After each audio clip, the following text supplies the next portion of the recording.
പ്രധാനമന്ത്രി നരേന്ദ്രമോദിയെ അധിക്ഷേപിച്ച സംഭവത്തിൽ റാപ്പർ വേടനെതിരെ എൻഐഎക്കും കേന്ദ്ര ആഭ്യന്തര മന്ത്രാലയത്തിനും പരാതി.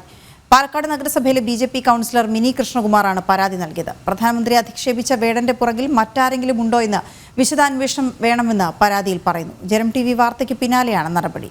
ജനം ഇംപാക്ട്.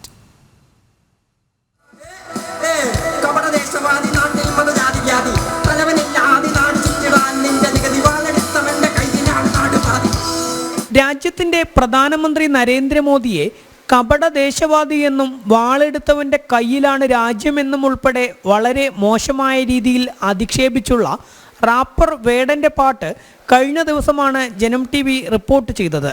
ഇതിന് പിന്നാലെയാണ് പാലക്കാട് നഗരസഭയിലെ ബിജെപി കൗൺസിലർ മിനി കൃഷ്ണകുമാർ പ്രധാനമന്ത്രിയെ അധിക്ഷേപിച്ച വേടനെതിരെ കേസെടുക്കണമെന്നാവശ്യപ്പെട്ട് എൻഐഎക്കും കേന്ദ്ര ആഭ്യന്തര മന്ത്രാലയത്തിനും പരാതി നൽകിയത്. വേടന്റെ പുറകിൽ മറ്റാരെങ്കിലും ഉണ്ടോ എന്നുൾപ്പെടെ വിശദമായ അന്വേഷണം വേണമെന്ന് മിനി കൃഷ്ണകുമാർ പറഞ്ഞു. ഇത്രയും ഒരു ഫംഗ്ഷൻ മൊബിലൈസ് ചെയ്യണമെങ്കിൽ അതിൻ്റെ പിന്നിലുള്ള സ്പോൺസേഴ്സ് ഉണ്ടാവുമല്ലോ. ആ സ്പോൺസേഴ്സ് ആരൊക്കെയാണെന്ന് കണ്ടെത്തണം. ആ സ്പോൺസേഴ്സിനുള്ള ബെനിഫിറ്റുകൾ എന്തൊക്കെയാണെന്ന് കണ്ടെത്തണം.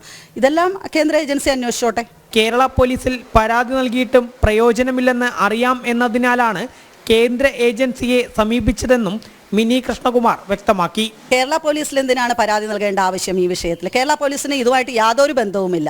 റാപ്പർ വേടൻ വന്ന സംഗീത നിശയിൽ അവിടെ ഉണ്ടാകുന്ന കുപ്പികൾ പെറുക്കാനും അതുപോലെ തന്നെ അവിടെ വന്ന് മദ്യപിച്ച് ലക്ക് കെട്ട് നിലത്ത് വീഴുന്ന ആളുകളെ എല്ലാം തൂക്കിയെടുത്തുകൊണ്ട് പോരാൻ മാത്രമേ കേരള പോലീസിനാവുള്ളൂ. ഇത് രഹസ്യാന്വേഷണ ഏജൻസി തന്നെ അന്വേഷിക്കേണ്ട കാര്യമാണ്. ഒരു സമാജത്തിൻ്റെ കെട്ടുറപ്പിനെ ബാധിക്കുന്ന കാര്യങ്ങൾ, രാജ്യത്തിൻ്റെ അഖണ്ഡതയെ ബാധിക്കുന്ന കാര്യങ്ങൾ, അതുപോലെ തന്നെ പ്രധാനമന്ത്രിയെ അധിക്ഷേപിക്കുന്ന കാര്യങ്ങൾ, ഇതെല്ലാം അന്വേഷിക്കേണ്ട ഏജൻസി കേന്ദ്ര അന്വേഷണ ഏജൻസി. വേടന്റെ പാട്ടുകൾ ഹിന്ദു സമൂഹത്തിൽ ജാതീയ ഭിന്നത ഉണ്ടാക്കുന്നുവെന്നും ശ്രീലങ്കൻ പുലികളെ ഉൾപ്പെടെ വെള്ളപൂശുന്നതാണെന്നും നേരത്തെ വിമർശനം ഉയർന്നിരുന്നു.